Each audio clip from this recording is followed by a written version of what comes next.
அவங்க எனக்கு யாரு வாக்கு செலுத்தணும்னு அவன் முடிவு பண்றான் ஆட்சியில் இருக்கிறவன். இப்ப யாரு போறது? திமுக மாதிரி ஆட்சியில் இருக்கிறவங்களுக்கு மாமன்ற உறுப்பினர் இருக்காங்க, எல்லா இடம் அமைப்பு இருக்கு, அவங்க பின்னாடியே போறாங்க, அவங்க வாக்குகளை சரி பண்றாங்க. அதிமுக பெரிய அமைப்பு, எல்லா இடத்துலயும் கிளை இருக்கு, உறுப்பினர் இருக்காங்க. எங்களை போன்ற வளர்ந்து வர பிள்ளைகள் என்ன செய்ய முடியும்? நீ என்ன பண்ணுவ? அங்க போனா என் படம் இருக்குன்னு வச்சுக்கிற, இது சீமானோட வாக்குன்னு தூக்கி விட்டுருவேன். அங்க போனா தம்பி விஜய் படம் இருக்குன்னு வச்சுக்க, அது தூக்கி விட்டுருவேன். இது இஸ்லாமிய வீடுன்னா தூக்கி விட்டுருவேன். எப்படி இது? கிறிஸ்தவ வாக்குனா பிஜேபி RSS என்ன பண்ணு, இதெல்லாம் நம்ம ஓட்டு போட மாட்டேன்னு தூக்கி விட்டேன். தூக்கி விட்டவர்களா இல்லையா நீங்க? ஓகி புயல்ல 200 பேர் நடுக்கடலை செத்து போனா, புயல்ல சிக்கி காப்பாற்றத்தான் வரல, உயிரிழந்த உடலையாவது எடுத்து கொடு புதைச்சுக்கிறோம்னு மக்கள் போராடிட்டு இருந்தான். நீ வரல, செத்தவன் மட்டும் கிறிஸ்தவ மீனவன் நமக்கு ஓட்டு போட மாட்டான்னு 40,000 ஓட்ட ஒரே தேர்தலில் தூக்கி விட்டீங்களா இல்லையா? அதே மாதிரி வேலையை செய்வீங்க நீங்க. குறைஞ்சது 1 கோடி பேர் வாக்குரிமையை இழப்பாருங்க. பெரும்பாக்கத்தில் மட்டும் 25,000 பேருக்கு வாக்குரிமை இருக்காதுன்ற ஏற்கனவே நீங்க நடத்துவீங்க. பீகாரை பின்பற்றவும். பீகார்ல 81 லட்சம் பேர் வாக்கு செலுத்துற தகுதி இருந்தும் வாக்குரிமையை பெற முடியாம வெளியில நிக்கிறாங்க. அப்போ எப்படி? இந்த நாட்டில் மட்டும் ஏன் இவ்வளவு கொடுமையா இருக்கு? நாங்க விரும்பிய கல்வியை கற்கிறது, உரிய நல்ல தரமான மருத்துவத்தை பெற்றுக்கொள்வது, இதெல்லாம் எப்படி? மருத்துவ கல்வியை கற்பது, இந்த வாக்கு செலுத்துறது, இதெல்லாம் ஏன் இவ்வளவு கொடுமையா இருக்கு? இது ஏன் இவ்வளவு அவசரமா செய்யணும்? சரி, திருத்தணும், சரி பார்க்கணும், அதுக்கு ஒரு கால அவகாசம் எடுத்து செய்யணும் இல்லையா? இப்ப நான் ஒரு வீட்டுல குடியிருந்தேன், வாடகை வீட்டுல ஆலப்பாக்கத்துல. அங்கதான் எனக்கு வாக்கை எடுத்தேன். இப்ப நான் திருப்பி இப்ப கடற்கரை சாலையில போய் ஒரு வீட்டுல இருக்கேன். நீ அந்த வீட்டுக்கு தான், அந்த வீட்டு முகவரிக்கு சோதிக்க போவ, அங்க நான் இல்லைன்னு நீக்கி விட்டுருவேன். எப்படி?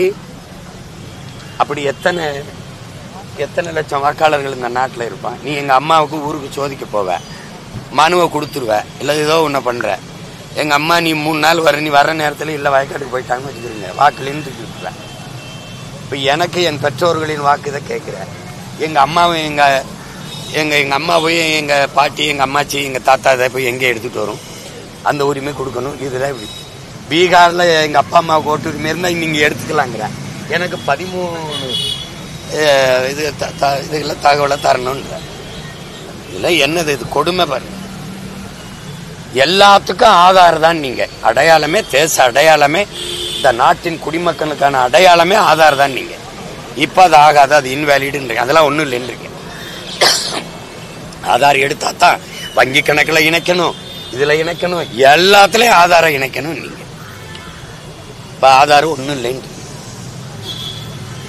பீகாருக்கு அப்புறம் தமிழ்நாட்டுல இப்படி ஒரு விஷயம் நடக்கும், இந்த மாதிரி ஒரு இயல்பான விஷயம் நடக்கும் அப்படின்னு நீங்க நினைக்கிறீங்களா?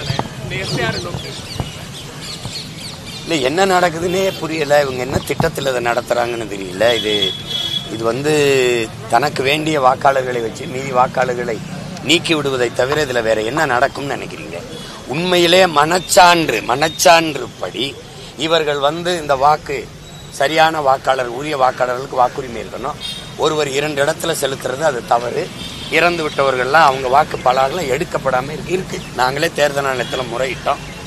அந்த வாக்கை வேற ஒருத்தர் போலியானவர் செலுத்திடுறாரு. இதெல்லாம் முறைகேடு. சரி, அப்ப அதை மட்டும் கண்டுணர்ந்து வெளியில நீக்கிறதான சரியான திருத்தமா இருக்க முடியும். நீங்க மொத்த பேரையும் ஒரு குறிப்பிட்ட காலத்துக்குள்ள செய்து முடிங்க அப்படின்னா, எனக்கு இன்னும் 2 மாசத்துக்குள்ள தேர்தல் வரப்போகுது. எல்லாருமே கூட்டணி யாரோடு, எல்லாரும் தேர்தல் பரப்புரைக்கு ஓடிக்கிட்டு இருக்கிறாங்க. இந்த பிரச்சனையில நீ இப்ப இந்த வாக்கை சரிபாருன்னா இது எந்த மாதிரியான நெருக்கடியை நீங்க மக்களுக்கு கொடுக்குறீங்க? நீங்க என்ன மக்களுக்கு இது ஆபத்து தெரியல. ஏன்னா ஒரு நாட்டில், இந்த நாட்டில் இந்த மக்களாட்சியை ஏற்றுக்கொண்ட நாட்டில் வாக்குரிமை தான் மக்களுக்கு இருக்கிற கடைசி வலிமை மிக்க ஒரு ஆயுதம், உரிமை. அந்த உரிமையே பறிபோகும்னா வேற என்ன இருக்கு? எனக்கு இங்க வேற என்ன இருக்கு சொல்லுங்க.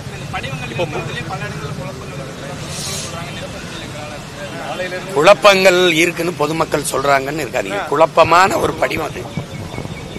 நீங்க எளிதில் பூர்த்தி செய்யக்கூடாது.